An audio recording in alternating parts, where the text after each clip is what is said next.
Hello, I thought I'd just show you some cards which I made a couple of days ago. Mother's Day here is this Sunday, and so I wanted to make two Mother's Day cards and a birthday card. I decided to do some nice traditional watercolour florals for the cards, and I used Sushma Hedge's book Wildflower Watercolour for inspiration. I'll link to it in the description box below.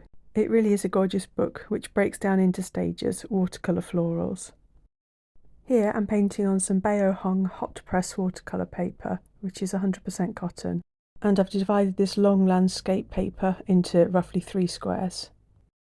I start off using a Tintoretto travel brush and just putting loose splodges in rough petal shapes on. The purple that I'm using is Mijello Mission Gold's Dioxazine Violet, and I've dropped a little bit of pink into each petal, and that was Winsor & Newton's Permanent Rose. The taller blue looking flowers are done with Schmincke's Ultramarine Violet, and then the pink flowers that I'm doing now are some more Winsor & Newton's Permanent Rose. I start off by painting all the petals because I want to keep the colours relatively separate so that they don't all merge into each other too much. This yellow is Holbein's Naples Yellow.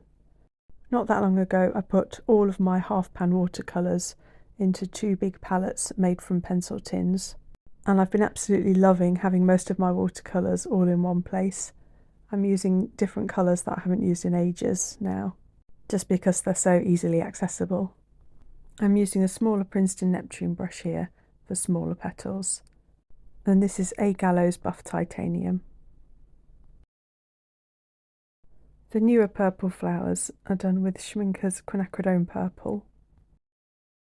And then in a minute I do some more pink flowers, and I use Holbein's Brilliant Pink for those.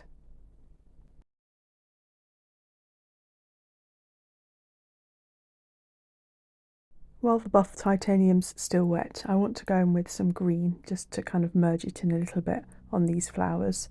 And for these fine lines I'm painting with a Princeton Aqua Elite No. 2 brush. For the greenery in the picture I mainly use Daniel Smith's Undersea Green, though I do use in a couple of places Schmincke's Shire Green and Core's Sap Green. I paint the majority of the leaves once all of the petals are completely dry.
So this is Sushma Hedge's book, which I took the flowers from, Wildflower Watercolour. And here are the finished cards. I guillotined them down and used a tape runner to attach them to some dark pink cardstock before adding them to white card blanks. I used a Sizzix Big Shot machine to die cut out the happy and then a stamp set from reverse confetti for the Mother's Day and birthday sentiments. So I'm quite happy with how they turned out. I think they're quite pretty, and you can see from the video that there was nothing very complex about painting the flowers. In the early stages they don't look like they're going to amount to very much, but I think it's really fun putting in the foliage and seeing them emerge.